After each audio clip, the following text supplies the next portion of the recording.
Entonces, bueno, en 5 días me recorrí 42.000 kilómetros desde Sudáfrica para estar aquí, y aquí estoy con ustedes.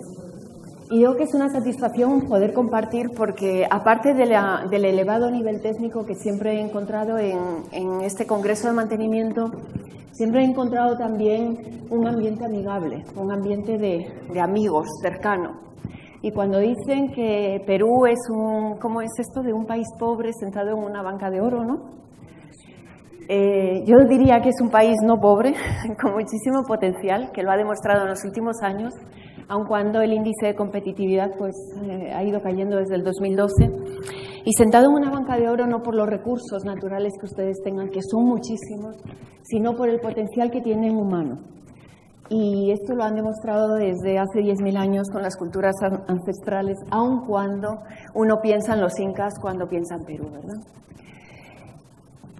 El poder hablar, el dar la ponencia el último día y casi en la última fase del Congreso tiene una serie de grandes ventajas, y es que todos los ingredientes que voy a utilizar para mi ponencia ya han sido establecidos. Hemos hablado de competencias, de gestión de competencias, hemos hablado de confiabilidad humana, hemos hablado de KPIs, hemos hablado de mejora continua, hemos hablado de innovación.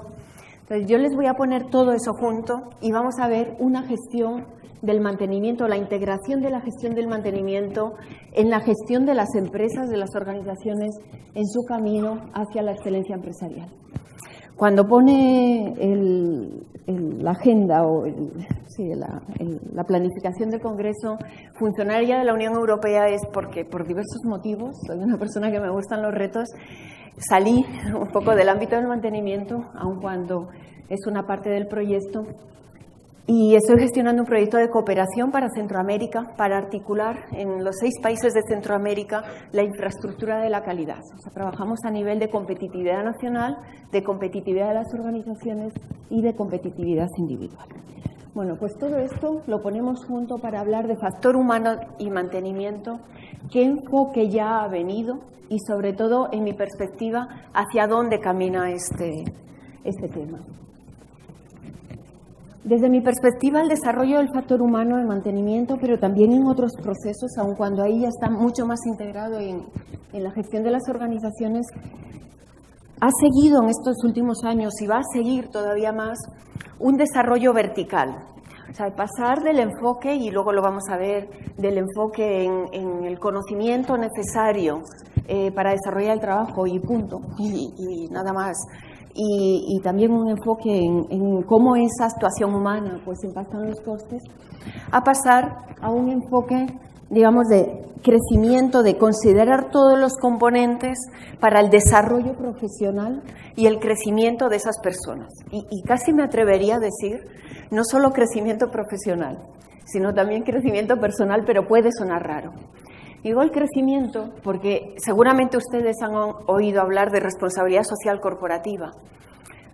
Bien entendida, la responsabilidad social corporativa comienza por las propias personas de la organización que se sientan, por supuesto, motivadas, realizadas, desarrolladas en su conocimiento a nivel profesional.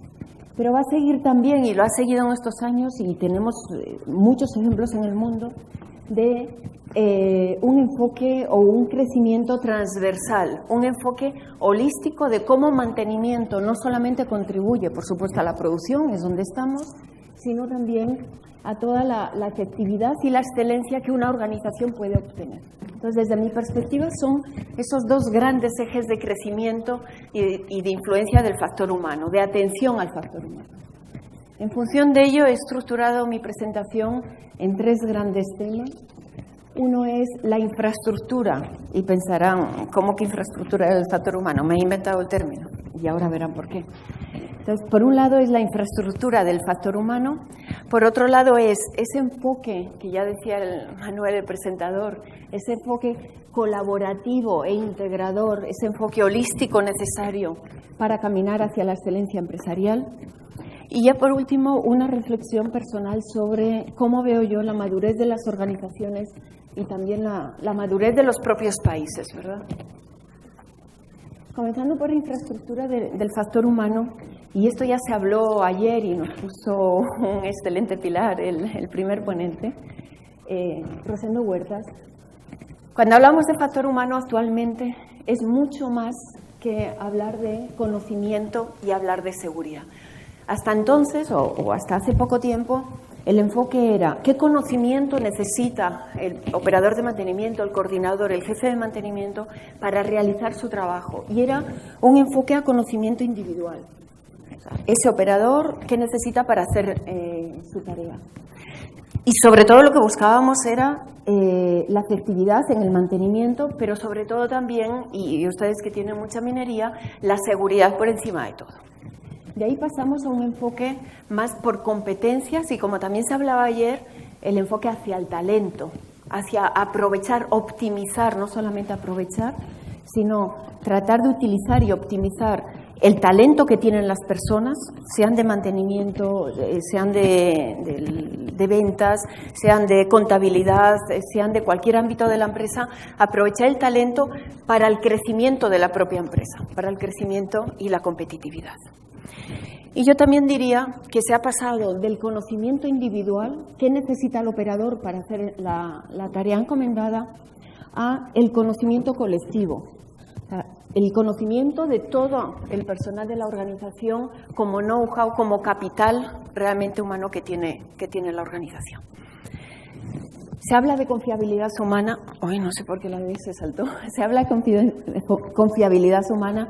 Yo diría que sí, es uno de los objetivos, de las metas que tenemos, pero vamos mucho más allá de la confiabilidad entendida como que una persona no nos falle en la realización de la tarea, ¿verdad? Por tanto, en resumen, un enfoque de la eficiencia, el considerar los costos y cómo esto impacta en la productividad de la organización, que diríamos que es el nivel más elevado que hasta ahora habíamos enfocado a, por supuesto, considerar eficiencia. No podemos olvidar los costos, pero los costos no por sí, sino el primer objetivo del mantenimiento es que el equipo esté productivo, pero ¿cómo lo podemos hacer al menor costo posible? Esto desde luego. Pero la eficiencia, y hay algo más. ¿Cómo contribuye mantenimiento dentro del ámbito de operaciones y el ámbito de operaciones en el conjunto de la organización para contribuir al logro de los objetivos como empresa, para contribuir a la competitividad, que sería el objetivo último? Y esto en cualquier ámbito. Evidentemente hay sectores donde están más avanzados estos enfoques, pero en cualquier ámbito del mantenimiento es un enfoque a considerar. ¿Y por qué lo denominé infraestructura física? Infraestructura del capital humano. Últimamente en lo que estoy trabajando bastante es en infraestructura a nivel de un país, ¿no? Para aquellos que están más relacionados o con la gerencia de las organizaciones, bueno, saben, seguramente conocen el índice de competitividad de la Organización para la Cooperación y el Desarrollo Económico, de la OCDE. Tiene 2 indicadores, 12 KPIs. El primero es la infraestructura de un país. Cuando Perú o cualquier otro país del mundo se dice que mejora o retrocede en competitividad, le estamos midiendo con 2 indicadores. Y siempre se pone atención a la infraestructura física. Y se olvida en ocasiones, o bastante frecuentemente, que el nivel de madurez y de competitividad de un país requiere de otra serie de infraestructuras virtuales, que podemos decir soft. Por supuesto, de una infraestructura de salud, de una infraestructura de educación, por poner ejemplos. En ese sentido, yo dije, ¿por qué no podemos pensar en una infraestructura del capital humano, una infraestructura humana que considere como sistema, una infraestructura es un sistema, que considere todos aquellos elementos que son necesarios para conseguir el objetivo que queremos lograr, ¿no? Sobre todo para aquellos sectores, bueno, como ocurre en su país con la minería, donde uno de los indicadores asociados y se convierte en uno de los objetivos asociados al mantenimiento es la seguridad. Pensamos, pues evidentemente en tener, y ayer lo hablamos, en alta tensión, 0 accidentes o muy pocos accidentes graves, fatales. También en reducir el número de accidentes leves. Nos focalizamos ya cuando hay un enfoque más proactivo hacia la mejora, en reducir también y en aprender de las incidencias que ocurren, pero muchas veces dentro de esa infraestructura olvidamos que es aquello que mueve a las personas y que determina comportamientos, e incluso nos olvidamos de los propios comportamientos de las personas, ¿no? Aquí es donde se va a ver el enfoque más madurativo o no, me invento la palabra, que tenga una organización con relación a las personas, tanto en el mantenimiento como en otras áreas. Hablamos de comportamientos, actitudes, de conocimiento. Si solamente nos centramos en la parte de arriba, estamos en un enfoque meramente reactivo. Si consideramos la parte de abajo, estaremos en un enfoque proactivo hacia la seguridad de mantenimiento. Cuando abordamos una persona ante una tarea, lo primero que tenemos que pensar es, y también vuelvo a decir, que forma parte de ese sustrato, de ese pilar fundamental que muchas veces se olvida, pero que es lo que nos va a determinar los comportamientos y la actividad de la persona. Lo primero sería la actitud. Quiere hacer el trabajo, y yo ahí añado, de manera colaborativa, olvidémonos, cada vez habrá más trabajos individualistas. La competitividad de las organizaciones, de las empresas, y por ende la suma total de competitividad de un país va a depender de cómo seamos capaces de interactuar dentro de la organización con otras áreas, y hablábamos durante la comida y el café, ¿no? Creo que era durante el almuerzo, de una empresa donde el departamento de ventas no se habla con producción. Esto nos hemos de olvidar, hemos de pensar muchísimo más allá. Ese enfoque colaborativo, ese trabajo colaborativo cada vez será más importante. Pero no solamente dentro de la organización, aquí estamos generando conocimiento, compartiendo conocimiento. Y es de lo que la reflexión que les haré al final, la necesidad de compartir, de aprovechar el conocimiento ya existente para no estar inventando la rueda continuamente, porque es lo que nos va a permitir avanzar. Esas actitudes, las organizaciones pueden impactar en ellas, pueden tratar de mejorarlas, pero las actitudes dependen muchísimo de un driver interno. O sea, yo puedo contratar una persona, un grupo de personas, y decir, bueno, vamos a hacer una jornada de bienvenida, de sensibilización, conforme los valores de la organización. Olvidémonos, si no hay un encaje inicial primero, malamente voy a cambiar actitudes. Ahora, sí que es cierto que una parte de las actitudes que una persona va a mostrar, un grupo de personas van a mostrar en la organización, van a depender también del clima organizativo que encuentran dentro de la empresa. Por tanto, lo primero, la actitud. Lo segundo que hemos de pensar es las condiciones que tiene para hacer el trabajo. Ayer nos mostraba Rosendo Huertas unas estadísticas del porcentaje de personas que, de fallos era en función de actitudes, de condiciones, de si podía hacer el trabajo o no, y también de si estaba cualificado para hacer el trabajo. Y decía, bueno, actitudes el 6%. Condiciones, que yo no tengo claro si estaban mezclados otros factores, pero hablaba del 59% y del 36% en cuanto a conocimiento. Bueno, pues lo primero es en qué condiciones de trabajo o qué condiciones de trabajo establece la organización para realizar el mantenimiento, la función, en este caso mantenimiento, cualquier otra. Lo tercero es las habilidades. ¿Es capaz de hacer el trabajo? Habilidades, y yo añadiría aquí las destrezas, que también nos comentó. Y por último, los conocimientos. ¿Sabe cómo hacer el trabajo? Bueno, pues toda la gestión de competencias, todo el desarrollo del factor humano basado en una gestión de competencias está incorporando habilidades, conocimientos, destrezas y parte de las actitudes. Recuerden lo que nos decía también ayer él. Dentro de las competencias hay unas competencias generales, que podemos denominar generales, que van a estar muy ligadas a los valores de la organización, y unas competencias que ya son del ámbito técnico, de conocimiento técnico para el desarrollo del trabajo.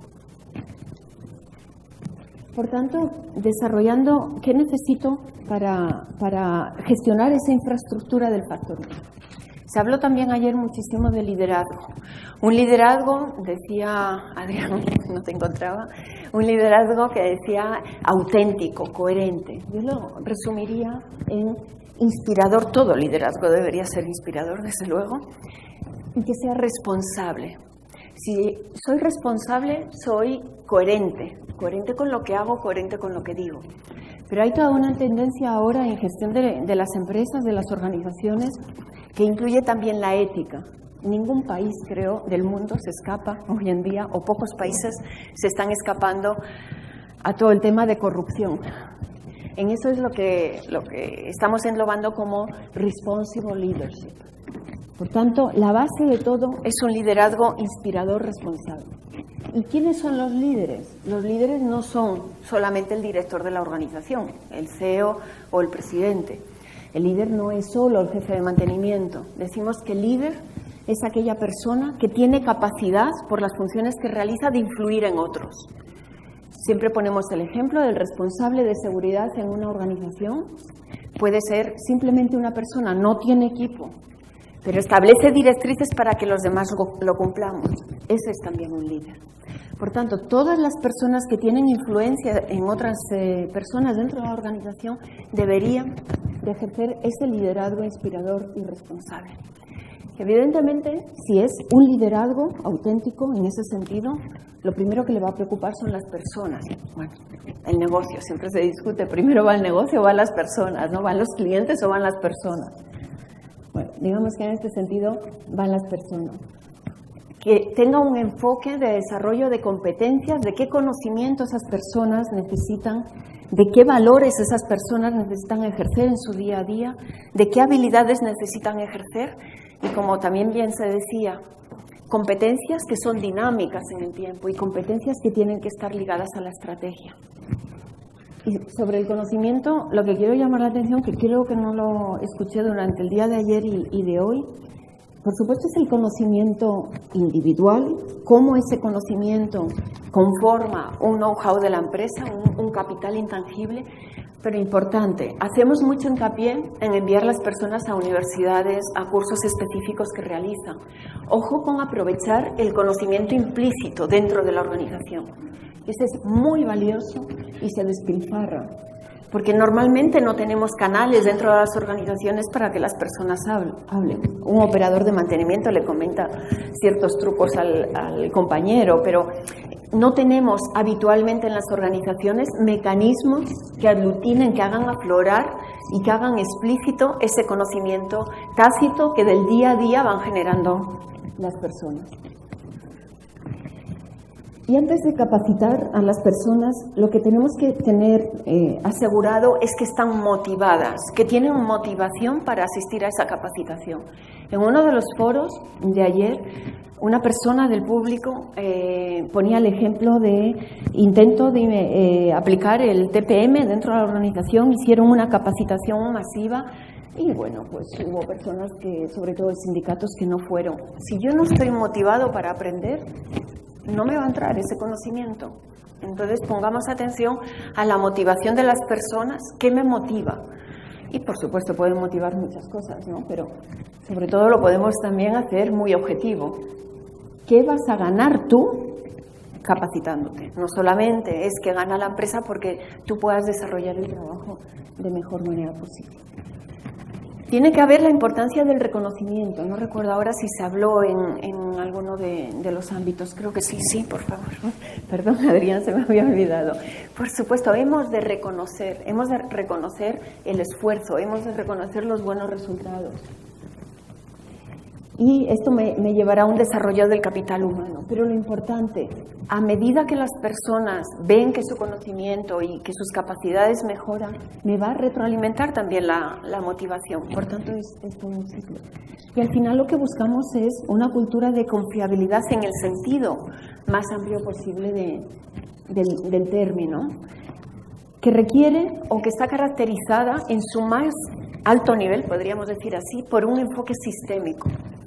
Decimos que las empresas son sistemas donde hay un conjunto de piezas interrelacionadas y donde la suma de las piezas es mucho más, o sea, el total es mucho más que la suma de las piezas a nivel individual. Tiene que tener un encaje estratégico. Mantenimiento es parte de la estrategia de una organización, sea directo o indirecto. Puede ser un proceso estratégico, puede ser un proceso de soporte. Depende a qué me dedique. En una mina, claramente es un proceso estratégico. Proactividad en el enfoque no solamente de las incidencias, de las no conformidades, de los fallos. El último ponente, antes del almuerzo, me encantó la visión que tenía de la innovación, ¿no? El ver el futuro, el anticipar hacia dónde va a venir o por qué se va a caracterizar el contexto que yo puedo hacer. Sistematización, pero ojo con esto. Decimos, y así medimos el nivel de excelencia de una organización, ¿en qué medida? Cuando hacemos una mejora, desarrollamos un nuevo proceso que implementamos. Pero esto tiene también una trampa, cuando dicen, no, yo hice el procedimiento. Sí, pero es que tiene que estar implícita ahí la mejora continua. Pero mientras no lo mejore, lo he sistematizado y lo estoy aplicando. Es un elemento muy importante de la cultura de la seguridad. Y análisis de incidencias y tener muy claro con qué matriz de prioridad vamos a tomar las decisiones. No hay empresa en el mundo que tenga recursos ilimitados de ningún tipo, ni financiero ni humano, que tenga esos recursos ilimitados para abordar todas las áreas a la vez. Imposible. Aun cuando tuviéramos todos los recursos, incluido el tiempo, que es bien limitante, seríamos incapaces de hacerlo. Y eso es una pura utopía, no existe. Por tanto, ¿cómo priorizamos? Tener muy claro que las prioridades vendrán también en función de la estrategia. Y es un sistema, lógicamente, que se retroalimenta. Por tanto, lo que buscamos es una cultura preventiva y de desarrollo del talento, donde, a modo de resumen, decimos, todo comienza por un buen liderazgo, y podemos volver a las preguntas de ayer del foro, cuando decían, ¿y cómo convence a la alta dirección? Bueno, es que si la alta dirección ya no tiene un enfoque hacia las personas, un respeto hacia que las personas se puedan desarrollar y son meras máquinas, entonces todo esto de lo que estamos hablando tendrá que posponerse un poco en el futuro, ¿no? Sin embargo, hay muchos ámbitos de mejora donde el liderazgo, o sea, donde puedo centrar la mejora en un ámbito concreto de la organización. No necesito, depende de qué es lo que esté abordando, no necesitaría la implicación de la alta dirección, ¿no? En general, sí. Gestión de competencias, ya hemos comentado bastante a lo largo de este día y medio. Y un tema importante, monitoreo. Todo lo que yo haga en una organización, todo nuevo enfoque lo he de poder medir. Y yo ahí destacaría dos cuestiones que no se han hablado con gran detalle. Uno es que en la medición debemos de considerar una medición objetiva, KPI, se han hablado, suficiente, no voy a entrar, indicadores que son irrefutables, estoy midiendo datos, pero también consideren, y esto estoy hablando de una etapa de madurez futura, consideren la medición de percepción, qué es lo que opinan los trabajadores. Seguramente en la mayor parte de sus organizaciones todavía no se ha establecido, o si tienen algún instrumento de medición de percepción será global de la organización, no específicamente de mantenimiento. O sea, esto es como una estrategia. Puedo comenzar por alto nivel, global, y lo voy desglosando hasta llegar a, por ejemplo, cómo perciben la cultura de seguridad que tengo o qué problemática, cómo perciben diversa problemática en el ámbito de mantenimiento. Por tanto, medición objetiva y de percepción.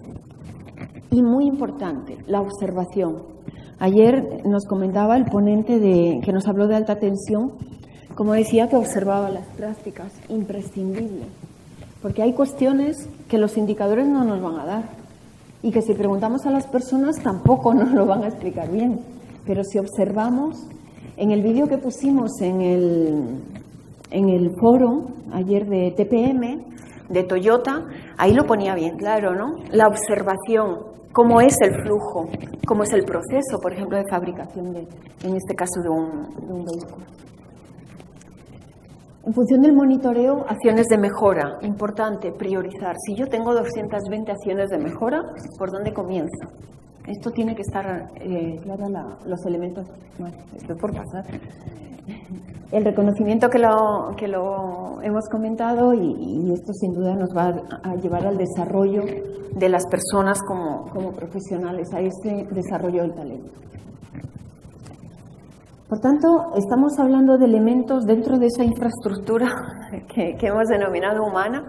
Estamos hablando de elementos que seguramente quedan como muy futuristas para muchas organizaciones de las de ustedes, pero que hemos de tener compromiso, personas comprometidas con la organización, que hemos de tener personas implicadas. Si estoy comprometida, normalmente me implico en la tarea, pero son dos cosas bien complementarias. Que colaboren no solo en el desarrollo del trabajo, sino también en todo el ámbito de la mejora y de la innovación. Personas satisfechas y ya al último nivel, personas que se sientan orgullosas de trabajar en esa organización.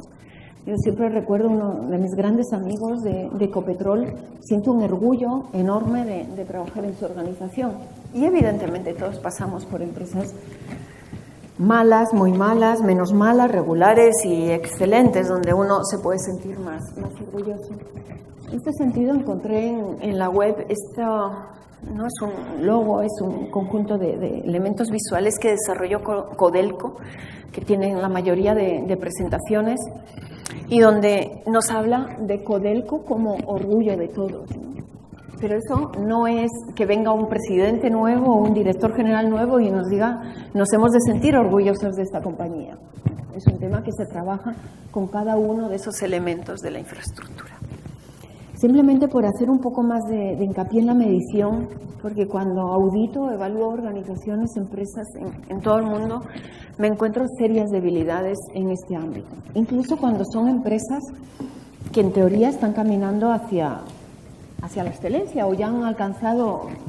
Una de las fotografías es de una mina de oro en Shandong, en China, que se presentaba para un premio de excelencia. Y cuando me pongo a ver los indicadores, pues bueno, dejaban bastante que desear, porque medir tiene su ciencia también. Entonces, lo primero que buscamos a un KPI es que sea relevante. Yo puedo tener una organización donde tenga 320 indicadores, pero cuando yo elaboro el cuadro de demanda integral, o como lo denominemos, la herramienta para la toma de decisiones, selecciona aquellos que son realmente relevantes, que con 5 o 6 indicadores o 20, los que sean necesarios, me esté dando la visión de lo que quiero medir. Entonces, por un lado, relevantes. Todo indicador tiene que tener su objetivo. Y en este sentido, no sé si están familiarizados con el acrónimo METAS: medibles, entendibles, temporales, alcanzables y seguibles. O sea, se tiene que poder medir un objetivo, si lo alcanzo o no.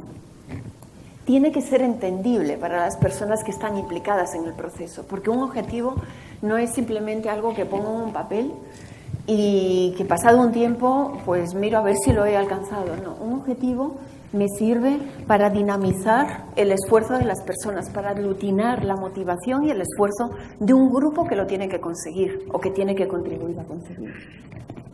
Temporales, porque tienen que hacer referencia a un periodo temporal concreto. Y aquí puedo tener, y seguramente entiendo que esto lo tienen más que superado, objetivos que son estables a lo largo del año o que los periodifico en el tiempo.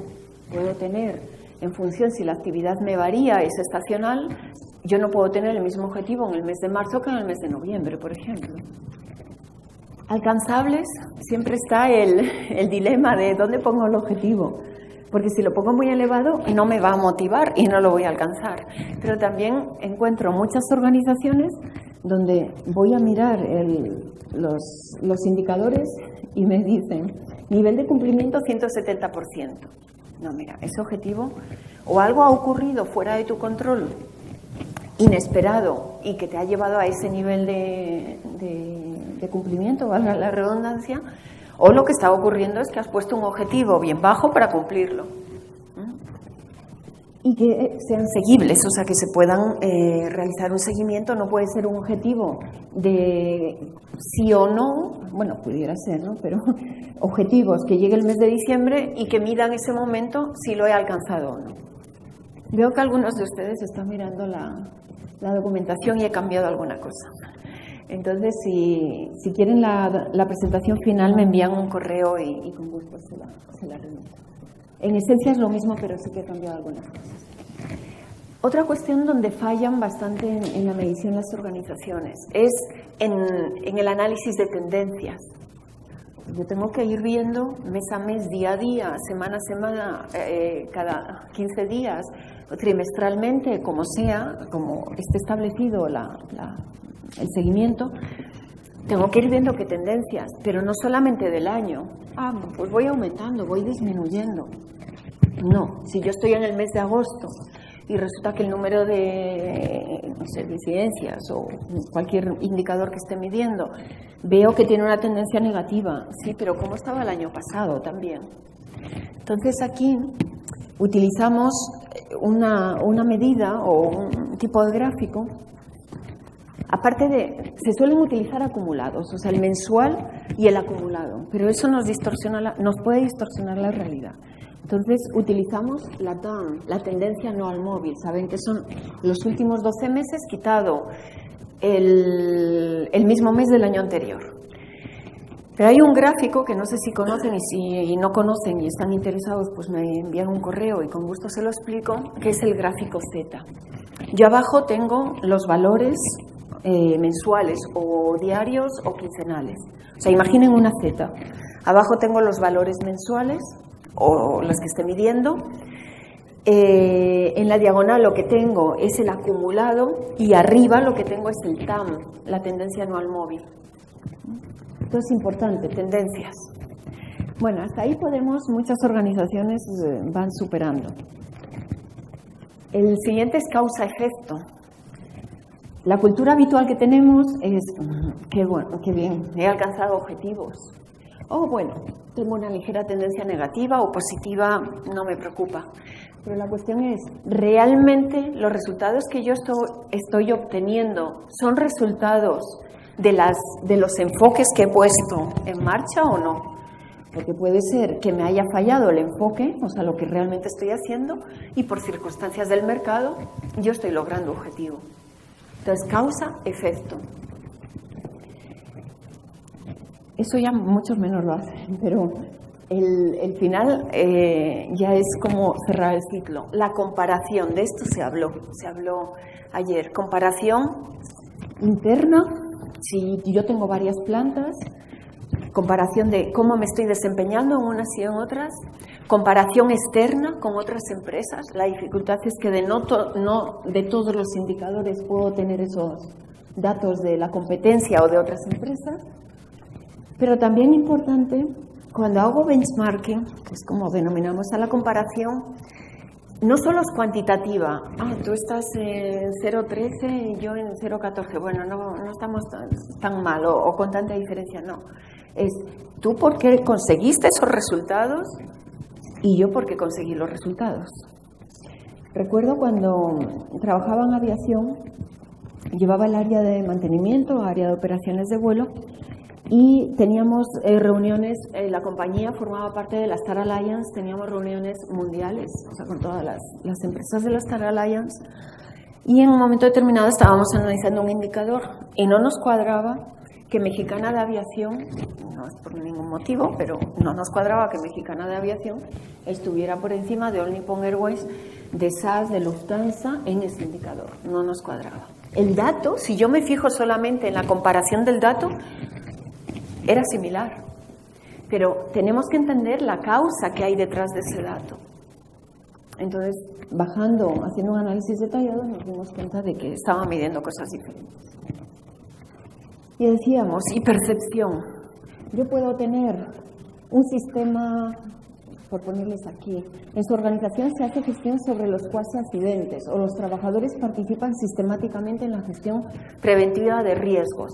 La dirección puede pensar que sí, por supuesto, sí, esto lo tenemos cubierto, pero cuando pregunto a los trabajadores del ámbito de mantenimiento, del ámbito operacional, me dicen no y me salen estos resultados.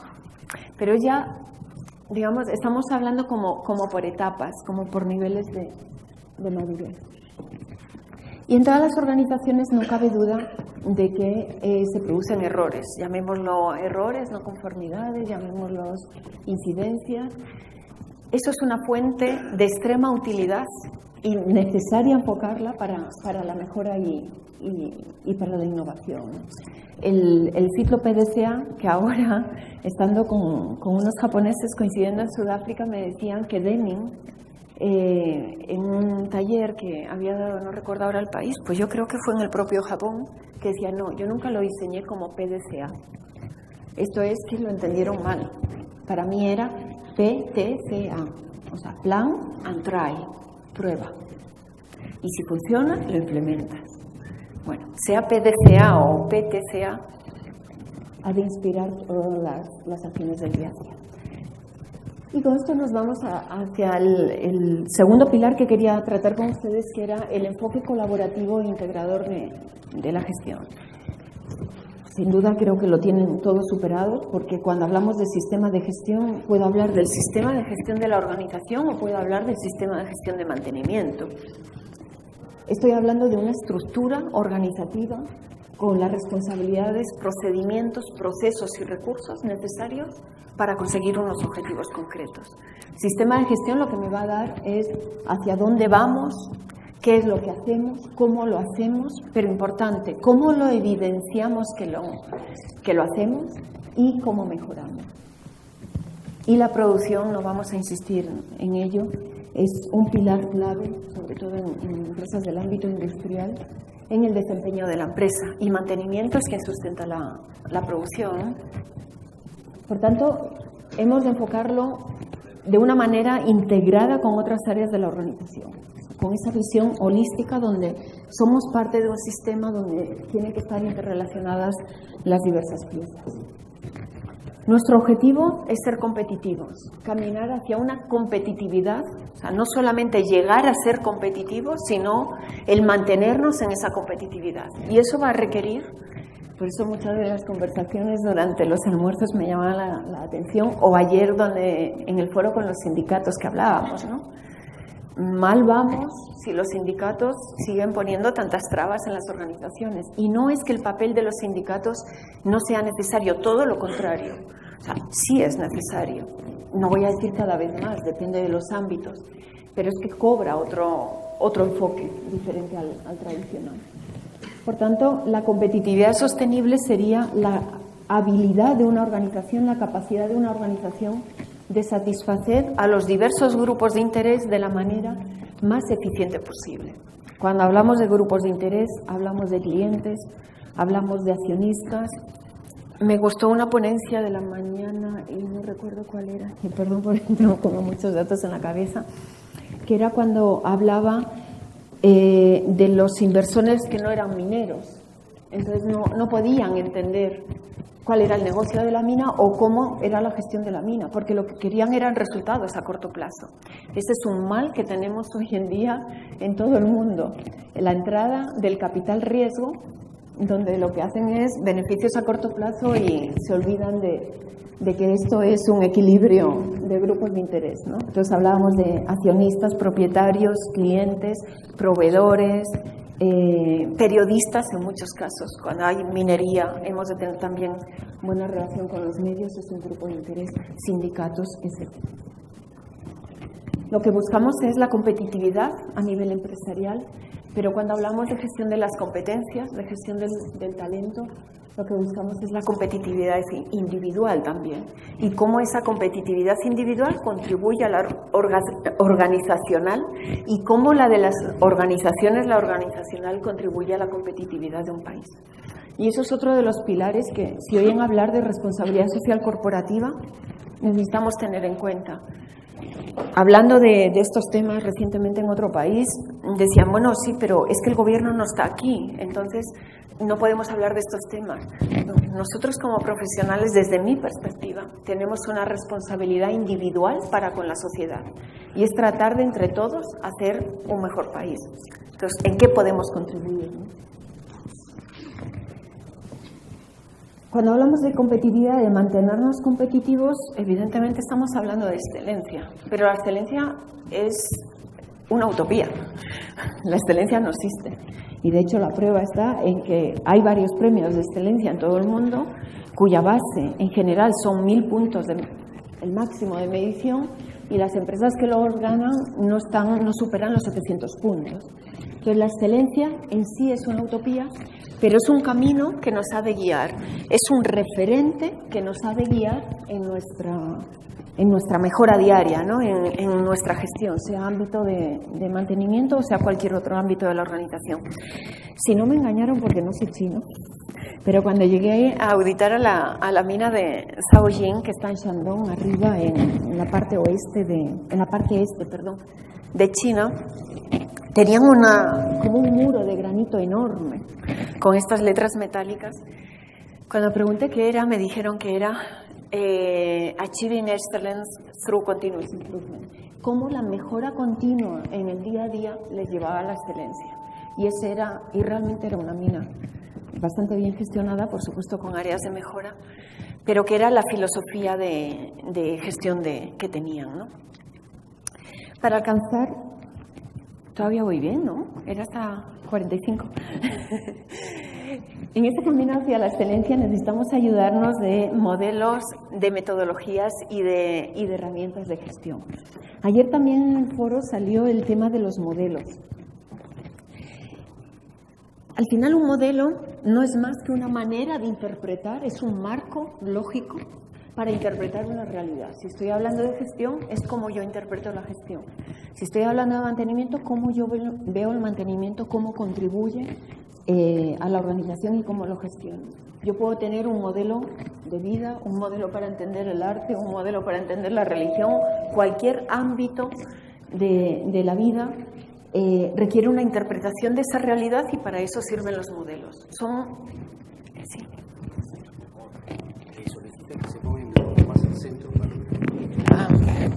Perdón. Gracias. Por tanto, cuando hablamos de modelos es cómo yo enfoco un ámbito determinado de la gestión. Es lo que ayer hablábamos, una especie de filosofía de gestión. Repito, de un área concreta o de la organización en su conjunto. El siguiente nivel serían diversas metodologías de gestión. Si yo me voy al mantenimiento, una de las preguntas de ayer también del foro es, bueno, ¿y el TPM qué es y en qué contribuye y en qué se diferencia de otras maneras de enfocar el mantenimiento? Y diversas herramientas de gestión. Todo ello sustentado con un liderazgo responsable. No quiero entrar en uno a uno de estos principios de la gestión, digamos, en el camino hacia la excelencia, pero comienza con el de liderar con visión, integridad e inspiración, o inspiración e integridad. Todo comienza con el liderazgo y en este modelo el talento es el tercero de los pilares. Ahí se lo dejo en la presentación, en la documentación, por no desarrollarlo más. Y decíamos, y necesitamos herramientas, necesitamos metodología. De aquí resaltar únicamente que, y casi me voy a esta, que de las diversas metodologías y herramientas que puedo utilizar, lo que es importante es que sea seleccionada específicamente para satisfacer una necesidad que será específica de nuestra organización, no de otros, o específico de un momento temporal. Por eso yo decía, y vuelvo, que la elección de una u otra herramienta y metodología va a depender de los objetivos, pero también de la cultura, de la madurez que tenga aquí ha pasado algo, de la madurez que tenga la organización, del coste, o sea, por tanto, de los recursos que tenga y del compromiso que yo alcance, si baja de un compromiso de la alta dirección o no.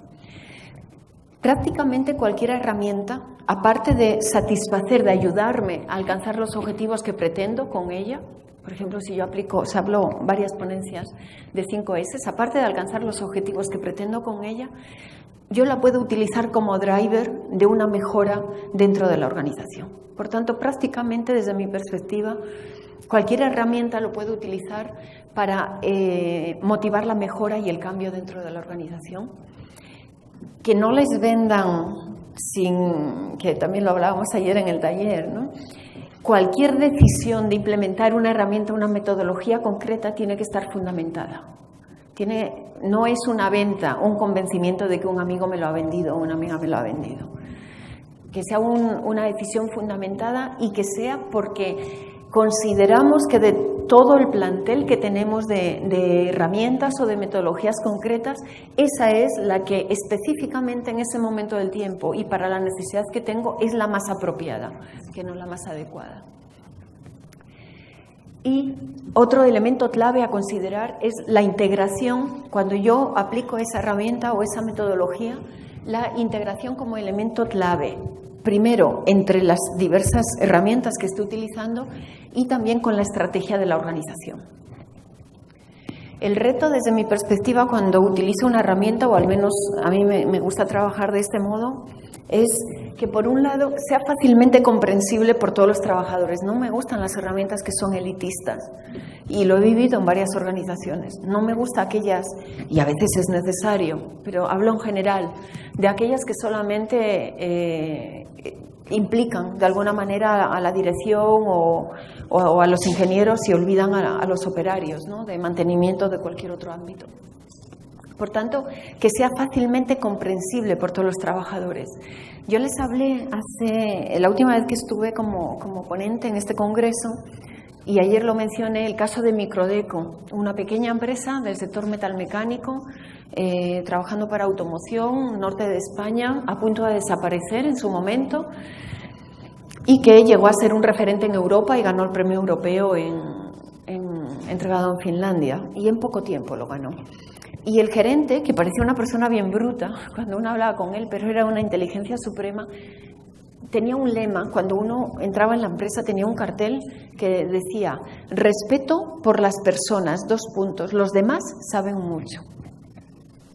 ¿Cómo yo puedo implicar a las personas si utilizo herramientas que no entienden? Entonces, para mí es uno de los principales retos. O sea, que sea fácilmente comprensible. Segundo, que involucre a todas las personas de la organización, porque eso las va a motivar también. Ya hablábamos antes de motivación y de compromiso. Tercero, y lo hablamos ayer también en el foro, que genere resultados visibles a corto plazo, que genere un efecto cascada dentro de la organización, que yo comienzo en un área con esta nueva metodología o herramienta y los demás, viendo los resultados que me ha provocado, se van a motivar para implementarla en otras áreas. O el director general o directora general se va a convencer de que es útil, que también sirve para eso. Y que se pueda aplicar a cualquier ámbito de la organización, o sea, que su transversalidad y multidisciplinariedad pues sean relevantes. En ese viaje hacia la excelencia, los factores clave que necesitamos es, por supuesto, compromiso, comenzando por la alta dirección. Aquí ya imposible vender algo o implementar algo dentro de la organización si estamos hablando de, primero, filosofías de gestión, modelos de enfoque de la gestión. Si la alta dirección no tiene esa manera de ver la gestión, mal vamos. Por tanto, compromiso desde arriba, que haya un modelo, o sea, ese modelo de interpretar la realidad, ese marco que yo utilizo para interpretar la realidad, ¿cómo es? ¿Cuál es? Que haya una estrategia de desarrollo de ese modelo y que elijamos un conjunto de herramientas y de metodologías para su implementación. Y ya por finalizar, que ya me estoy pasando un par de minutos, una reflexión sobre madurez organizativa, porque también lo he oído durante el Congreso y lo oigo siempre en mis viajes, ¿no? Y también como reflexión personal. Bueno, lo hice rápido, no pinté el eje del tiempo. Si consideramos los procesos de gestión en una organización, con el tiempo la evolución de todo tipo de organizaciones, da igual que sean pequeñas, que sean grandes, que estén en el ámbito de la minería, en el ámbito del sector naval, cualquiera, tiene una evolución en cuanto ir implicando en el tiempo, en ese enfoque colaborativo, los diversos procesos de gestión. O sea, toda organización comienza con unos procesos, el proceso clave, a qué se dedica esa organización, más unos procesos de apoyo, como pueden ser venta y financiero. A medida que la organización mejora, o sea, va madurando en la gestión, va incorporando otros procesos, pero sobre todo también otros grupos de interés. Al inicio solo importan los clientes y los recursos financieros, con un poco de suerte las personas. Pero a medida que va madurando en gestión, incorpora otros grupos de interés. Desde mi perspectiva, cada organización, cada país, al igual que cada persona, tenemos nuestro ciclo de vida, por decirlo de alguna manera, nuestra propia evolución o ciclo de madurez. Para los que viajan, o incluso que lo hayan oído en su país, frases del tipo o enfoques del tipo de este país o esta empresa está como nosotros hace 20 años o hace 30 años. Creo que como las personas no nos podemos saltar ninguna etapa en la madurez. A un niño de 10 años no podemos pretender que se salte la adolescencia y que se comporte como 18 años y que se salte todas esas etapas, ¿no? Cada etapa contribuye a la siguiente. Lo que yo entiendo como un reto, y he puesto bien claro en mayúsculas, y la responsabilidad, porque creo en la responsabilidad individual de qué hacemos cada uno de nosotros por los demás, por la sociedad, es utilizar el conocimiento que tenemos disponible, que es ingente, tanto en Internet como a través de redes de profesionales, como puede ser este foro y todo lo que es la red IPEMAN, para reducir la duración de esas etapas. Un país no podemos decir, es que está como hace 50 años Alemania. No, perdón, es que no se puede permitir el lujo de estar 50 años mejorando, porque se lo comen. Hoy estamos en una economía global. Y lo mismo a nivel de las organizaciones, nos comen.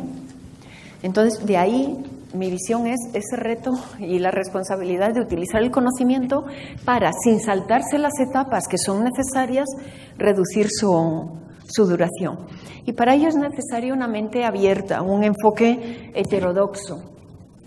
Ayer en el vídeo de Toyota poníamos cómo la idea de toda la estructura de la producción de Toyota viene de los supermercados norteamericanos. O cuando el ingeniero que hizo la pregunta de si en el sector cerámico se aplica en algún lugar del mundo TPM, es que nos da igual que se aplique o no, si yo tomo la decisión sustentada de que me puede ser útil. ¿Y en base a qué la tomo? Pues a un análisis detallado de esa metodología, ¿no? Por tanto, no nos podemos permitir no quiero ver al mundo, yo desarrollo mis propios procesos, mis propias mejoras. No, la rueda está inventada. Nuestra responsabilidad, repito, es utilizar las prácticas sin copiarlas tal cual, porque toda esa aplicación ad hoc e implementación ad hoc es cada vez más necesaria. Recuerdo en una etapa de mi vida que asesoraba organizaciones del mismo sector y cada una era un mundo, aun cuando se dedicaban a hacer lo mismo, ¿no? Y podían tener procesos similares. Y bueno, a modo de resumen, incluso me llamó la atención este vídeo, que es parte de un vídeo de cómo un caracol salta una distancia en principio bastante significativa, ¿no? No cabe duda de que estamos en un entorno cada vez más turbulento, más impredecible, más complejo, más inestable y tremendamente dinámico. Yo creo que no vamos a volver a la estabilidad que hemos tenido años atrás. En este entorno, con esas características, cada vez será más importante llegar a ser y mantenerse competitivos como empresa. Eso requiere la máxima productividad, pero no solamente esa condición, y la innovación y mejora sistemáticas y sistémicas dentro de la organización. Y ello requiere la necesaria implicación de todas las personas. Por supuesto, somos ingenieros de mantenimiento, pero no solamente ver nuestra área, cada vez es mucho más transversal, mucho más holística. El mantenimiento es uno de los procesos fundamentales para incrementar la eficiencia en la producción, mejoras directas en eficiencia y necesaria labor de equipo y al final tratar de mejorar la efectividad de toda la organización. Se requiere un enfoque muy estructurado de gestión donde todo parta de una estrategia acertada y la utilización de metodologías sencillas que impliquen a los trabajadores que estén vinculadas con la estrategia y ese enfoque proactivo y anticipativo. Por supuesto, la implicación total de la alta dirección como quien tiene que impulsar los procesos y validarlos y dar el empuje y el monitoreo y el seguimiento. Y la necesaria gestión de competencias. Y recuerden, para mí el reto en la gestión del conocimiento es utilizar, ser capaz de identificar, que ya es difícil, pero ser capaz de identificar, de implicar, de aglutinar ese conocimiento implícito que tenemos dentro de las organizaciones y de alguna manera hacerlo explícito. No hay nada imposible si hay una visión clara, hay un compromiso y hay esfuerzo conjunto. En esto siempre me gustó Escher, o sea, cómo transmite esa idea de dinamismo, de construcción.